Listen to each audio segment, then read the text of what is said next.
যত পরিষ্কার থাকবে শিক্ষা প্রতিষ্ঠান, তত সমাজ ব্যবস্থা সুন্দর হবে, তত পরিচালনা হবে, তত পরিষ্কার হবে। আর যদি শিক্ষা প্রতিষ্ঠানগুলিতে আবর্জনা করে থাকে, শিক্ষকদের অসুস্থ হয়ে ঘরে পড়ে থাকে, শিক্ষকদের খবর নেওয়ার কোন লোক নেই, দেখবেন এই সমাজ অন্ধকার হয়ে যাচ্ছে।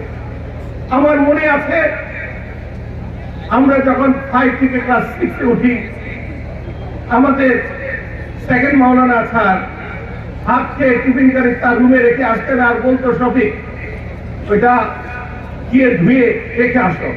অনেক সময় সব অষ্টম ক্লাসের সময় বলতো আমার বাড়ি আমিরাবাদের লঞ্চে গিয়ে এই কার্ডগুলি দিয়ে ফার্নিচার বানাবে, এই কার্ডগুলি তোমরা 8-10 জন স্টুডেন্ট মাথায় করে সদর মানে চাকরির স্টেশনে গিয়ে দিয়ে আসতে। আমরা কখনো দুঃসাহস করি নাই যে স্যার আমি হাবিবুল্লাহ সাহেবের ছেলে, চাঁদপুর পৌরসভার, আমার বাবা চেয়ারম্যান, আমি একটা সম্ভ্রান্ত পরিবারের সন্তান, স্যার আমাকে বলছেন এই কাঠ মাথায় করে চাঁদপুরে লঞ্চ কাঠ উঠাইতে আসতে, এটা আমাদের দুঃস্বপ্ন ছিল। আমরা মনে করেছি আমার স্যার যে নির্দেশ দিয়েছে সে বুঝেই দিয়েছে, আমি স্যারের নির্দেশ পালন করে আমি গর্বিত। স্যার আমাকে বলেছেন, আরো 10 জনকে বলতে পারছেন, আমাকে আদর করেন বলে আমাকে বলেছেন, তাও করে পালন। আজকে যদি সরকার বাড়ির কোন ছাত্রকে বলা হয়, এই শফিকুল ইসলামী উচ্চ বিদ্যালয়ের কোন শিক্ষক, যে তোমরা এই কার্ডটা গিয়ে চেয়ারম্যানের স্টেশন বাজারকে লঞ্চ উঠাই দিয়ে আসো, গার্ডিয়ান এসে ধরে বলবে আমার ছেলেকে আপনার কার্ড মাথায় করে নিয়ে স্টেশন বাজার যাওয়ার জন্য স্কুলে পাঠিয়েছে।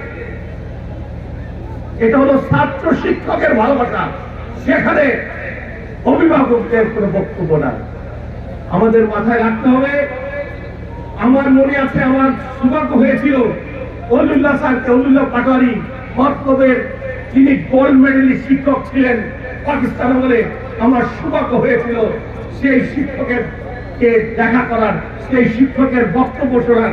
সেই শিক্ষককে আমি জিজ্ঞেস করছিলাম, স্যার এই যে আপনার সারা বাংলাদেশে অর্ধেক সেক্রেটারি আছে যারা আপনার ছাত্র, অনেক কর্পোরেশনের চেয়ারম্যান আপনার স্টুডেন্ট, অনেক বিশ্ববিদ্যালয় পাবলিক বিশ্ববিদ্যালয়গুলির ভিসি আপনার স্টুডেন্ট, অনেক জেনারেল আপনার স্টুডেন্ট, এর পিছনে কি লুকায়িত আছে স্যার? তখন বলেছিল, তুমি যখন শিখাচ্ছ দিল দিয়ে শিখাও, তুমি যখন শাসন করছো আদর করে শাসন করো, তুমি যখন